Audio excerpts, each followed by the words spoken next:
Môre julle, welkom by Crosstalk, waar ons die kruis geneersit elke dag in ons lewens.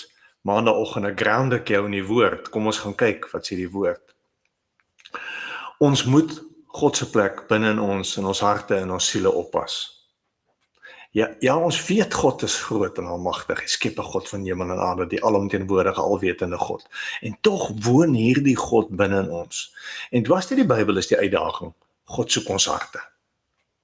Ek lees in Jeremia 2 vers 14, dat Jeremia na die volk toe kom en met God se woord, en God se aanklag is by hulle twee goed. Hy sê, julle loop weg van die bron van lewende water.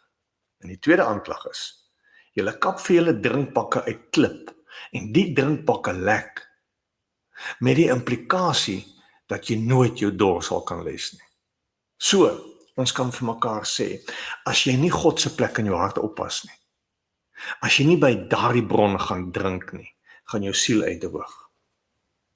Gaan dit wat jy dink vir jou lewe gee, droog word. Ons sien die droogte rondom ons, en die impak van nie water nie, reg rondom ons. Wat as ons harte en siele ook so lyk? Die tweede ding wat Jeremia dan sê, is hy sê, dit wat ons dink 'n alternatief is, of dit nou wegloop, of doelbewus wegbly, of vergeet, of in ophou kom en lees en bid is, of nog erger, of dit moeswillige vashou aan ons eie planne en idees wat reg is, en hoe God is en wie God is. En hoe my planne belangriker is, as wat God in mense se lewens mee besig is. Daardie water gaan nie jou dors les nie.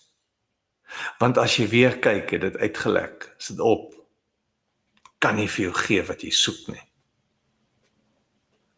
En ons almal soek die water wat lewe gee.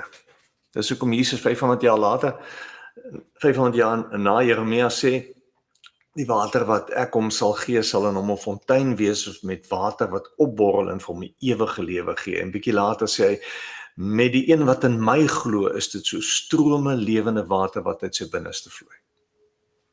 So, ons staan op maandagoggend.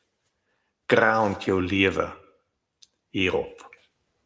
Op God wat die bron is van lewende water. Gaan drink daar. Niks anders gaan jy dors les nie. Mooi loop.